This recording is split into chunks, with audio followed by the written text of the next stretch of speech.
ഓം ശാന്തി. ജീവിതത്തിൽ വിജയം നേടിയ എല്ലാവരും അതിൻ്റേതായിട്ടുള്ള റിസ്ക് എടുത്തുകൊണ്ട് തന്നെയാണ് ആ വിജയം നേടിയിട്ടുള്ളത്.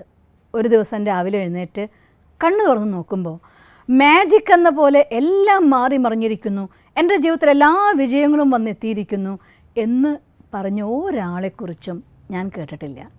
നിങ്ങളും കേട്ടിട്ടുണ്ടാവാനുള്ള സാധ്യതയില്ല. ഇല്ലയെന്ന് എനിക്ക് പറയാനാവില്ലല്ലോ. എന്നാലും വിജയം നേടണമെങ്കിൽ തീർച്ചയായിട്ടും അതിൻ്റെ കഠിനമായ പരിശ്രമം ആവശ്യമാണ്. നിതാന്തമായ പരിശ്രമത്തിനുള്ളതായിരിക്കുന്ന മനസ്സ്, അതാണ് ഒരു മനുഷ്യൻ്റെ വിജയത്തിൻ്റെ ആദ്യത്തെ സ്റ്റെപ്പ് എന്ന് പറയുന്നത്. എത്ര തന്നെ പവർഫുള്ളായിട്ടുള്ള കാറായിക്കോട്ടെ, എത്ര തന്നെ പവർഫുള്ളായിട്ടുള്ള ബോഡിയും എൻജിനും അതിനുണ്ടായിക്കോട്ടെ, പക്ഷേ ഷോറൂമിൽ നിർത്തിയിടാൻ മാത്രമാണ് ഒരു കാറെങ്കിൽ ആ കാറിന് പ്രശ്നങ്ങളൊന്നും ഉണ്ടാവില്ലായിരിക്കും, കാണാൻ ചന്തം ഉണ്ടാവുമായിരിക്കും. പക്ഷേ ആ കാറിനെ ആരും വാല്യൂ ചെയ്യാറില്ല. ആ കാറിനെ ആർക്കും മുന്നോട്ട് കൊണ്ടുപോകുന്ന സുഖം അനുഭവിപ്പിക്കാനും സാധ്യമല്ല. അതുകൊണ്ട് നിങ്ങളുടെ പൊട്ടൻഷ്യൽ എത്ര തന്നെയാണെങ്കിലും ആ പൊട്ടൻഷ്യലിനെ നിങ്ങൾക്ക് യൂസ് ചെയ്യാൻ പറ്റുന്നുണ്ടെങ്കിൽ മാത്രമാണ് അതിനെ ഡെവലപ്പ് ചെയ്യാനായിട്ട് സാധിക്കുള്ളൂ. അതുകൊണ്ട് ക്രിയേറ്റിവിറ്റിയുടെ ബേസ് തന്നെ പറയുന്നത് റിസ്ക് ടേക്കിംഗ് എന്നാണ് പറയുന്നത്.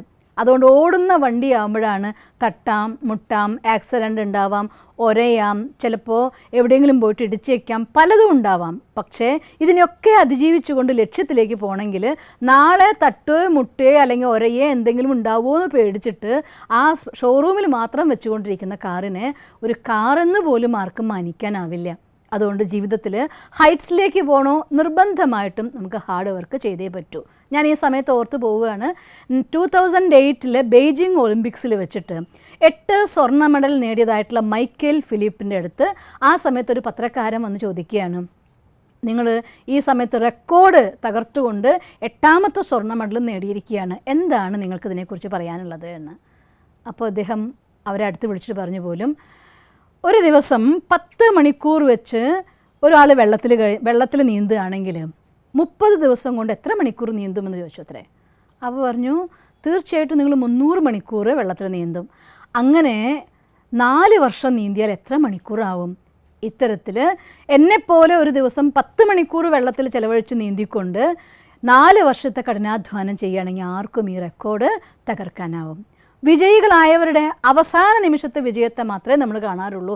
അതിൻ്റെ പിന്നിലെ അവരുടെ വർഷങ്ങളോളം നീണ്ടതായിട്ടുള്ള പരിശ്രമത്തെ ആരും കാണാറില്ല. അതുകൊണ്ട് പരിശ്രമത്തെ കണ്ടുകൊണ്ട് പരിശ്രമിക്കാൻ തയ്യാറാവുകയാണെങ്കിൽ തീർച്ചയായും ലക്ഷ്യത്തിലെത്തും, യാതൊരു സംശയവുമില്ല. ആ കഠിനാധ്വാനം ചെയ്യാനുള്ള നിതാന്ത പരിശ്രമത്തിനതായിരിക്കുന്ന തളരാത്ത മനസ്സ് നിങ്ങൾക്കുണ്ടാവട്ടെ എന്ന് ഞാൻ ഈശ്വരനോട് പ്രാർത്ഥിക്കാം. ഓം ശാന്തി.